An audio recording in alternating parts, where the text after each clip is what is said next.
مكان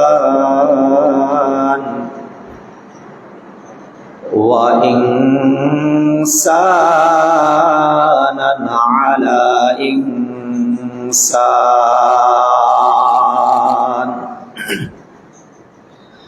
ونشهد أن لا إله إلا الله وحده لا شريك له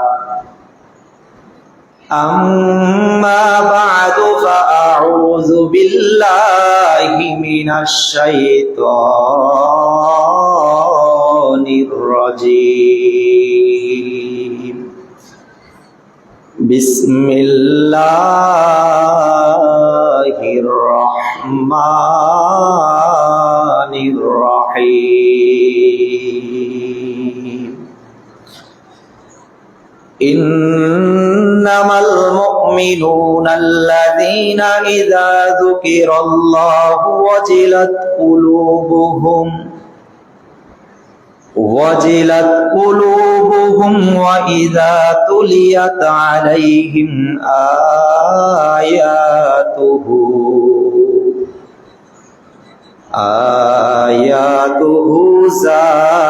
زادتهم إيمانا وعلى ربهم يتوكلون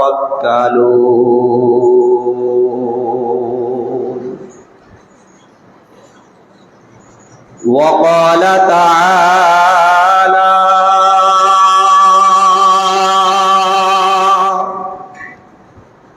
إن الله وملائكته يصلون على النبي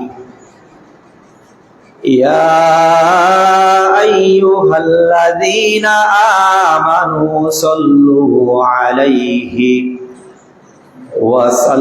وسلموا تسليما اللهم صل على محمد وعلى آل محمد كما صليت على إبراهيم وعلى آل إبراهيم إنك حميد مجيد اللهم بارك على محمد وعلى آل محمد كما باركت على إبراهيم وعلى آل إبراهيم إنك حميد مجيد رہے میرے مسکن حوالے کعبہ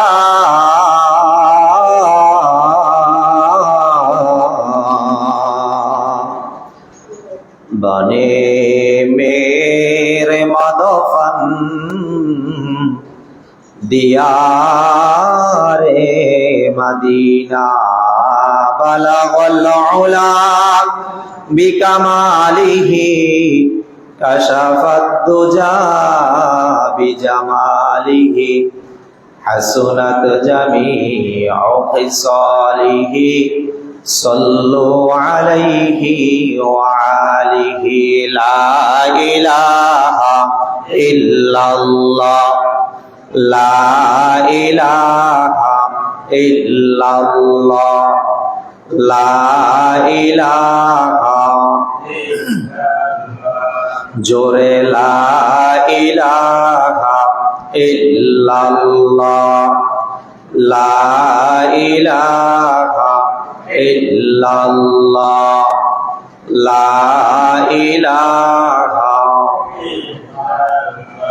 ভাইজান বহু দূরে মাদিনা আমরা কেমনে যাব জানি না দয়ার আল্লাহ দয়া করে, দয়ার আল্লাহ দয়া করে, পুরাও মনের বাসনা, লা ইলাহা জোরে লা ইলাহা ইল্লাল্লাহ, লা ইলাহা ইল্লাল্লাহ, লা ইলাহা আমার আল্লাহ আল্লাহ আল্লাহু লা ইলাহা ইল্লাহু আমার আল্লাহ আল্লাহ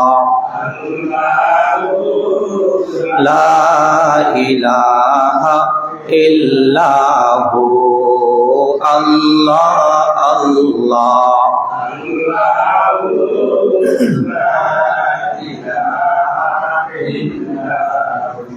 গুনাহগারের গুনাহ জরে জিকিরে আপনার, গুনাহগারের গুনাহ জরে জিকিরে আপনার, দয়া করে মাফ করেন বান্দা গুনাহগার মাওলা, আল্লাহ আল্লাহ আল্লাহু লা ইলাহা ইল্লাহু আমার আল্লাহ আল্লাহ লা ইলাহা ইল্লাহু আমার আল্লাহ আল্লাহ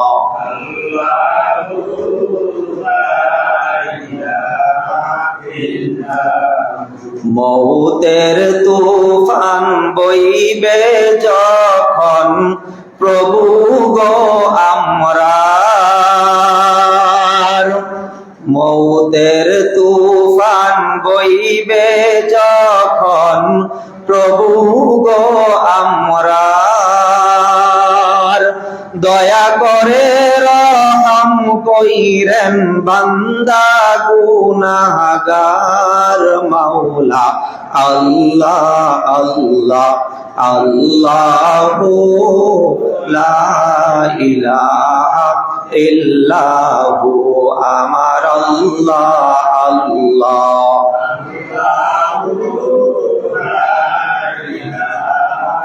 ইল্লাহু আল্লাহ আল্লাহ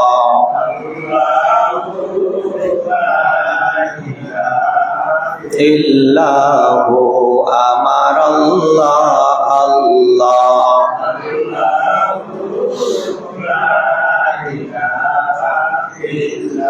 লা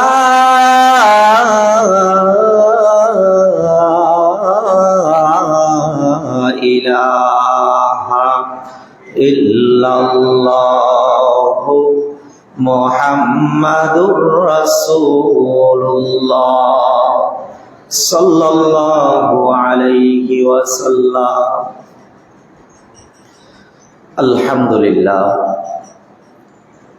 আল্লাহ তাবারক ওয়া তাআলার দরবারে লাখ কোটি শুকরিয়া যে মহান মনিব আপনাকে আমাকে সুস্থতার নিয়ামত দান করে দুনিয়াবি সমস্ত কাজ থেকে ফারিক করে মহান রব্বুল আলামিনের ঘর মসজিদে আসার বসার তৌফিক দান করেছেন। সকলে জবানটা ছেড়ে বলি আলহামদুলিল্লাহ। আর একটু জোরে হবে ইনশাআল্লাহ আলহামদুলিল্লাহর আওয়াজ। সকলে জবানটা ছেড়ে বলি আলহামদুলিল্লাহ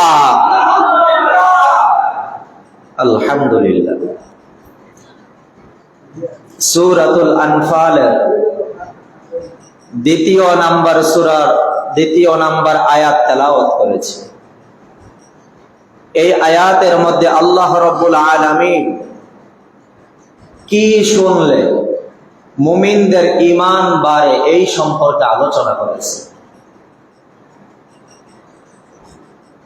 আল্লাহ রাব্বুল আলামিন এই আয়াতের মধ্যে বলতেছেন, ইন্নামাল মুমিনুনা আল্লাযীনা ইযা যুকিরাল্লাহু ওয়াজিলাত কুলুবুহুম ওয়া ইযা তুলিয়াত আলাইহিম আয়াতুহু যাদাতুহুম ঈমানা।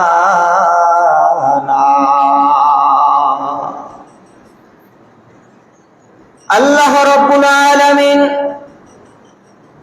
কুরআনুল কারীমের মধ্যে ডাক দিয়ে বলেন, ও দুনিয়ার মানুষেরা, ও দুনিয়ার নারীরা, ও দুনিয়ার পুরুষেরা, আল্লাহ রাব্বুল আলামিন বড় মায়া করে, বড় দয়া করে, বড় মহব্বত করে বলতেছেন, আমার কুরআনুল কারীমের তেলাওয়াত, আমার কুরআনুল কারীমের ওয়াজ, কুরআনুল কারীমের বয়ান, কুরআনের কথাগুলা যারা শুনবে, যারা ঈমানদার, যারা ঈমানদার, যারা ঈমানদার, ঈমানদাররা যদি শুনে, ঈমানদারদের ঈমান আর আল্লাহ রাব্বুল আলামিন বৃদ্ধি করে দিবে। কাদের ঈমান বাড়বে? ইন্নামাল মুমিনুনা আল্লাযীনা ইযা যুকিরাল্লাহ। ঈমানদার যখন কুরআনের তেলাওয়াত শুনবে অথবা কুরআনের কথাগুলা তারা যখন শুনবে, তখন তাদের কি বাড়বে? জবানটা ছেড়ে বলেন, কি বাড়বে?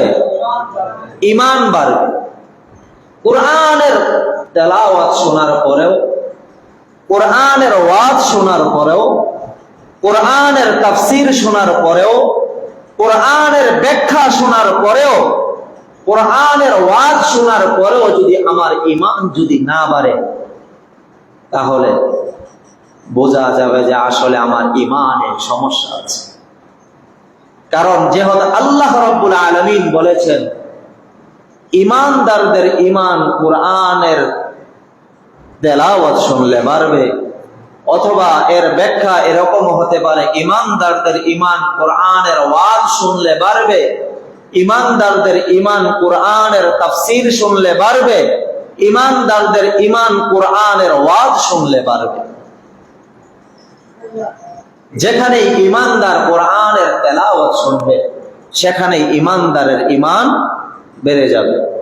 যেখানে ঈমানদার কুরআনের বয়ান শুনবে, ওয়াজ শুনবে, ওই সময় কি হবে? ঈমানদারদের ঈমান বেড়ে যাবে। ঈমান বাড়ার জন্য আলেম হওয়া জরুরি না। ঈমান কখনো কখনো রিকশা চালকের ঈমানও বেড়ে যেতে পারে, কখনো কখনো দাখন্তি বাড়ায় কামারের ঈমানও বেড়ে যেতে পারে,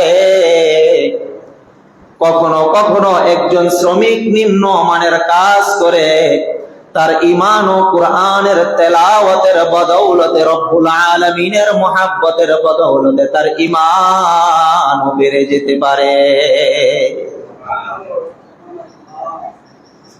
আব্দুল্লাহ ইবনে মুবারক রাহমাতুল্লাহি আলাইহি যুগ শ্রেষ্ঠ একজন মুহাদ্দিস ছিলেন, একজন বুজুর্গ ছিলেন। এত বড় একজন আলেম, এত বড় একজন বুজুর্গ, পাশাপাশি তৎকালীন জামানার একজন কোটিপতি ছিলেন, একজন শিল্পপতি ছিলেন। আল্লাহ রাব্বুল আলামিন তাকে এত গুণ দিয়েছেন যে শিল্পপতি, আল্লাহ রাব্বুল আলামিন তাকে শিল্পপতি হওয়ার মতো অর্থ সম্পদের নিয়ামত তাকে দান করেছিলেন, ইলমের নিয়ামত দান করেছিলেন, ঈমানের নিয়ামত দান করেছিলেন, আমলের নিয়ামত তাকে দান করেছিলেন। সারা রাত্র ছাদের উপর দাঁড়াইয়া দাঁড়াইয়া গরমের দিনে তিনি সারা রাত্র রব্বুল আলামিনের ইবাদত আর বন্দেগী করতেন। সারা রাত্র তিনি নফল ইবাদতে সারা রাত্রটা তিনি কাটাইয়া দিতেন। রাত্রে বেলা যখন দাঁড়াইয়া দাঁড়াইয়া তিনি নফল ইবাদত করতেন, তাহাজ্জুদ পড়তেন, এর পাশেই একজন কামারের বাড়ি।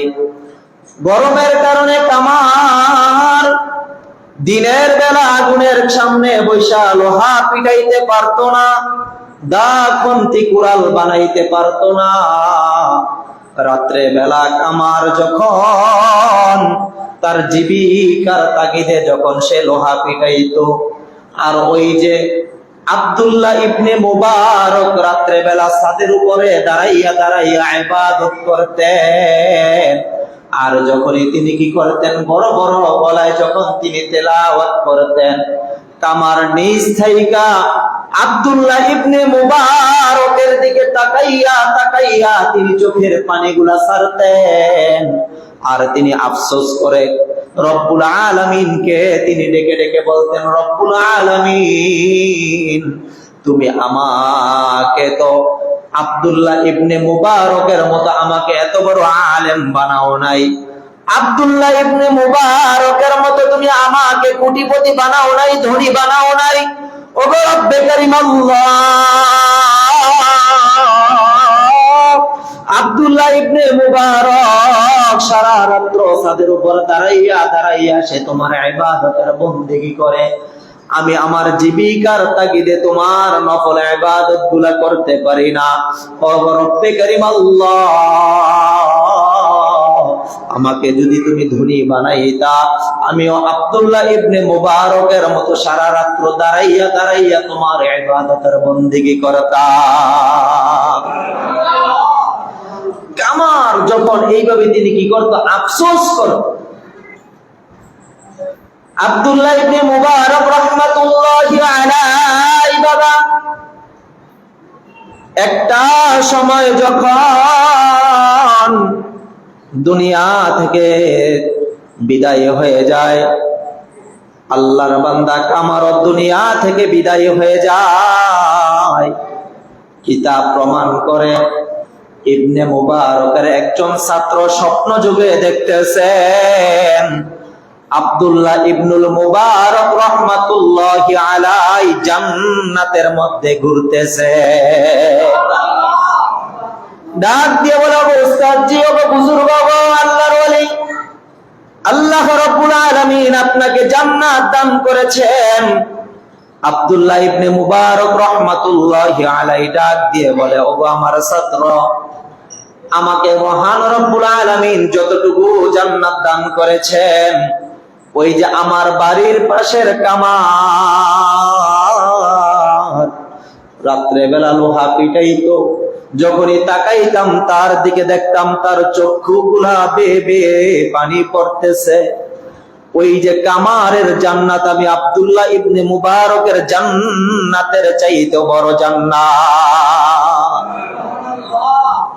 যে আমাকে যে আমার মহান মনিব যে জান্নাত দান করেছেন, এর চাইতে বড় জান্নাত ওই যে আমার পাশের বাড়ির যে কামার ছিল, কামারকে মহান রব্বুল আলামিন আমার চাইতে বড় জান্নাত দান করেছে।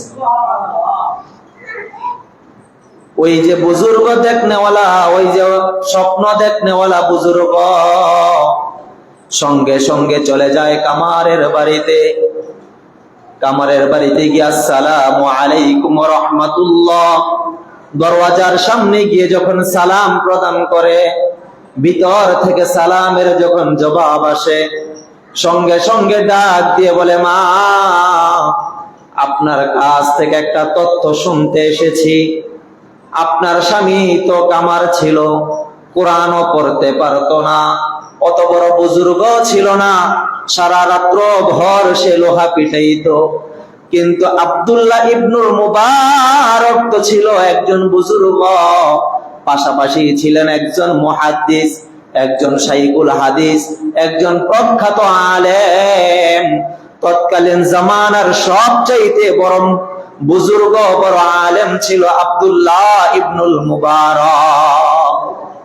ডাক দিয়ে বলতেছেন, এত বড় একজন বুজুর্গ, এত বড় একজন আলেম, তার চাইতেও নাকি বড় জান্নাত আপনার কামার স্বামী পেয়েছে, যে কিনা কোরআনও পড়তে পারতো না, যে কিনা সারা রাত্র ইবাদত আর বন্দেগীও করতে পারতো না, কিন্তু এত বড় জান্নাত যে পাইল, আপনার স্বামীর কি ইবাদত ছিল, কোন আমলের কারণে আপনার স্বামীকে আল্লাহ রাব্বুল আলামিন এত বড় জান্নাত দিয়েছেন, এই তথ্যটা জানার জন্য মা আপনার দরবারে এসেছি। কামারের বিবি ডাক দিয়ে বলে, ও আল্লাহর বান্দা, আমার স্বামী বড় বুজুর্গ ছিল না, বড় আলেম ছিল না। আমার স্বামী একজন সাধারণ মানুষ ছিল, নিম্ন স্তরের কাজ করত, দা খন্তি কুড়াল বানাইতো। দিনের বেলা রৌদ্রের তাপের কারণে সে চুলার সামনে যাইতে পারত না, আগুনের সামনে যাইতে পারত না, সেই জন্যে সে রাত্রে বেলা সে কাজ করত। কিন্তু যখনই দেখতো আব্দুল্লাহ ইবনে মুবারক রাহমাতুল্লাহি আলাইহি ছাদের উপরে দাঁড়াইয়া দাঁড়াইয়া ইবাদত আর বন্দেগী করে, সঙ্গে সঙ্গে আমার কামার স্বামী চোখের পানিগুলা ছেড়ে দিত আর আল্লাহকে ডাক দিয়ে বলতো, আল্লাহ। সকলে একটা ডাক দেন না, আল্লাহ। জবান কাছে আরেকটা ডাক দেন না, আল্লাহ।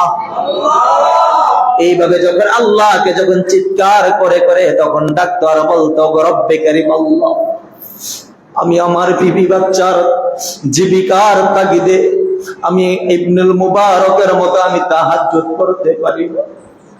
আমার বাবা গরিব ছিল, আমি কোরআন শিখতে পারি নাই। ইবনুল মুবারক ছাদের উপর বসে বসে জ্যোৎস্না পরা রাতের আলোতে ইবনুল মুবারক ছাদের উপর বসে বসে যখন তোমার কোরআন তেলাওয়াত করে, ও রব্বে কারীম আল্লাহ, আমার তো মনটায় চায় আমি কামারও যেন তোমার কোরআন তেলাওয়াত করি, আমারও তো মনটায় চায় আমি কামারও যেন ইবনুল মুবারকের মতো যেন রাতের আধারে যখন তোমার সিজদায় পড়ে পড়ে যেন আমি যেন বলি, সুবহান রাব্বিয়াল আ'লা, সুবহান রাব্বিয়াল আ'লা, সুবহান রাব্বিয়াল আ'লা। তুমি আমার রব, সবচাইতে বড়, তোমার মুখাপেক্ষী কেউ নাই। আমি কামারের তো মনে চাই ইবনুল মুবারকের মতো তোমার সিজদায় পড়ে পড়ে তোমার কুদরতি কদমে মাথাটা ঠেকাইয়া ঠেকাইয়া তুমি রব্বুল আলামিনের বরত্বের ঘোষণা দেই। কিন্তু রব্বে কারীম আল্লাহ, আমি যদি একটা রাত্র যদি কাজ না করি, আমার বিবি বাচ্চারা না খেয়ে থাকবে, জীবিকার তাগিদে আমি তোমার কুদরতি কদমে সিজদা দিয়ে দিয়ে রাত্র কাটাইতে পারি না। ও আল্লাহর বান্দা, কামারের বিবি ডাক দিয়ে বলে, আমার স্বামীর এই একটা আমল ছিল, আর যখনই বাড়িতে আসতেন, ঘরে আসতেন, ওই যে তাকের উপর রাখা কোরআনুল কারীমটা আমার স্বামী পড়তে পারতো না। আমার স্বামী কোরআনুল কারীমটা খুলে খুলে কোরআনুল কারীমের হরফের বাঁকে বাঁকে, লাইনের ফাঁকে ফাঁকে আমার স্বামী যখন হাতগুলা যখন আঙ্গুল যখন লাড়তেন, আঙ্গুল লাড়তে লাড়তে কোরআনুল কারীমের অক্ষরগুলা পর্যন্ত কিছু কিছু জায়গায় মুছে গিয়েছে। আর আমার স্বামী বুকের মধ্যে কোরআনুল কারীম বুকের মধ্যে নিয়ে একবার চুমু খাইতেন, আর একবার ঠোঁটে লাগাইতেন, একবার বুকে লাগাইতেন, একবার চোখে লাগাইতেন, একবার মাথায় নিতেন। আমার স্বামী তার ঈমানের জজবার কারণে, আমার রব্বে কারীমের মুহাব্বতের কারণে আমার স্বামী কোরআন পড়তে যদি নাও পারতো, তারপরে কোরআনুল কারীমের মুহাব্বত এত বেশি ছিল, আমার স্বামী এত বেশি কোরআনুল কারীমকে মুহাব্বত করত, কোরআনুল কারীমকে বুকে নিত, চোখে লাগাইতো, মুখে লাগাইতো, মাথায় নিত, আর যেন বড় বড় গলায় যখন চিৎকার করত, ও রব্বে কারীম আল্লাহ, আমি তোমার কোরআনুল কারীম পড়তে পারি না, আমি তোমার কোরআনুল কারীমের অক্ষরগুলা চিনি না, তারপরে তোমার কালামুল্লাহকে আমি মুহাব্বত করি, তারপরে তোমার কুদরতি কদমে সিজদা দিতে আমার মনটায় চায়। ওই যে ইবনুল মুবারক যখন ছাদের উপর বসে বসে যখন তোমার কোরআনুল কারীমের তেলাওয়াত করে, আমার দিলটা তখন ভেঙে যায়, আমার চোখের পানিগুলো আমি রাখতে পারি না। ওগো রব্বে কারীম আল্লাহ, এই বলে বলে আমার স্বামী যখন চিৎকার করত, আমার স্বামীর কান্না দেখে দেখে আমার মাসুম বাচ্চাগুলা তোলা পর্যন্ত কান্নায় ভেঙে পড়ত। এই একটা আমল ছিল একজন কামারের, এই একটা আমল ছিল। সে কোরআন পড়তে পারতো না, কিন্তু কোরআনকে সে কি করত? চোখে লাগাইতো, মুখে লাগাইতো, বুকে লাগাইতো, মুহাব্বত করত। আর কোরআনকে বুকে নিয়ে নিয়ে সে কি করত? মহান রব্বুল আলামিনের দরবারে ফরিয়াদ করত, আল্লাহ আমি তো পারি না তোমার কোরআন পড়তে, আমি তো পারি না তোমার কোরআনুল কারীমের তেলাওয়াত করতে। ইবনুল মুবারক তোমার কোরআনুল কারীমের তেলাওয়াত করে, আল্লাহ আমাকে কি তুমি জান্নাত দিবা না? আমাকে কি তোমার জান্নাতের মেহমান বানাইবা না? কি পরিমাণ ঈমান বেড়ে যাইতো তাদের যখনই ইবনুল মুবারক কোরআনুল কারীমের তেলাওয়াত করত। কোরআনুল কারীমের তেলাওয়াত শুনে শুনে পাশের কামারের ঈমান এত পরিমাণ বেড়ে গিয়েছিল যে কোরআন যদি নাও পড়তে পারত, কিন্তু কোরআনটাকে বুকে নিতে সে ভুলতো না। কিন্তু আমরা অনেকে আছি কোরআনুল কারীম মোটামুটি পড়তে পারি, তারপরও বছর 6 মাস কোরআনুল কারীমকে আমি হাতে নেই না। ওই যে তাকের উপর কোরআনটাকে রেখে দিয়েছি। রমজান মাস আসলে বাচ্চাদেরকে বলি একটু পর, কিন্তু অথচ আমি একটা বারের জন্য কোরআনুল কারীমকে বুকে নেই না, কোরআনুল কারীমকে আমি চুমু খাই না। ইবনুল মুবারকের এত বেশি আমল ছিল না, শুধু আমল ছিল কোরআনুল কারীমকে মুহাব্বত করত, বুকে নিত, চোখে লাগাইতো, মাথায় লাগাইতো, চুমু খাইতো। আর ইবাদত যদি নাও করতে পারতো, ইবাদতের যে ইচ্ছা ছিল, আফসোস ছিল, আফসোসের কারণে আল্লাহ রাব্বুল আলামিন আব্দুল্লাহ ইবনুল মুবারকের চাইতো মহান রব্বুল আলামিন একজন জবরদস্ত একজন বুজুর্গের চাইতো, যুগ শ্রেষ্ঠ একজন মুহাদ্দিসের চাইতো আল্লাহ রাব্বুল আলামিন একজন কামারকে এত বড় জান্নাত দিয়েছেন যে ইবনুল মুবারক স্বপ্ন যোগে বলতেছেন যে আমি মুহাদ্দিস, আমি বুজুর্গ ছিলাম, দুনিয়ার মধ্যে আমাকে মানুষ মুহাদ্দিস বলতো, দুনিয়ার মধ্যে আমাকে মানুষ বুজুর্গ বলতো, অথচ এই যে কামার, আমি মুহাদ্দিসের চাইতে, আমি ইবনুল মুবারকের চাইতে আল্লাহ রাব্বুল আলামিন কামারকে আরো বড় জান্নাত মহান রব্বুল আলামিন দান করে দিয়েছেন। এর একটাই মাত্র কারণ, ইবাদত, নফল ইবাদত করতে পারতো না, কিন্তু আফসোস ছাড়তো না। নফল ইবাদত করতে পারতো না, কিন্তু একটা মুহূর্তের জন্য কি ছাড়তো না? আফসোস ছাড়তো না। তিনি কি করতেন? আফসোস করতেন। আর যখনই সুযোগ পাইতেন কোরআনটাকে বুকে নিয়ে তিনি কান্না করতেন। এখানে আমাদের মধ্যে এরকম অনেকে আছে জিন্দেগিতে একটা বারের জন্য কোরআনটাকে বুকে লাগাইনি। এরকম বহু মানুষ আছি।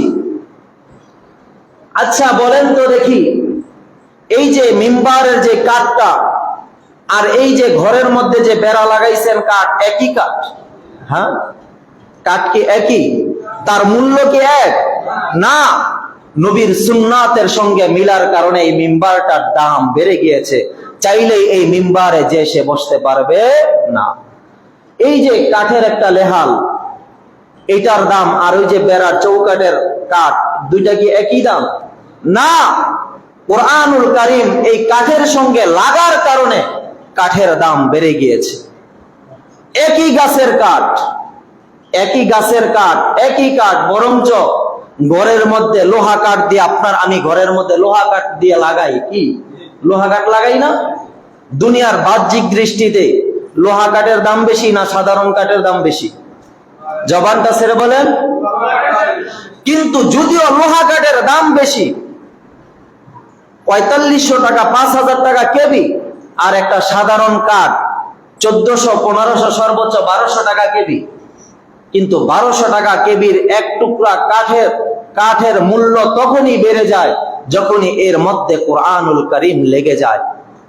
কি বলেন, ঠিক কি না?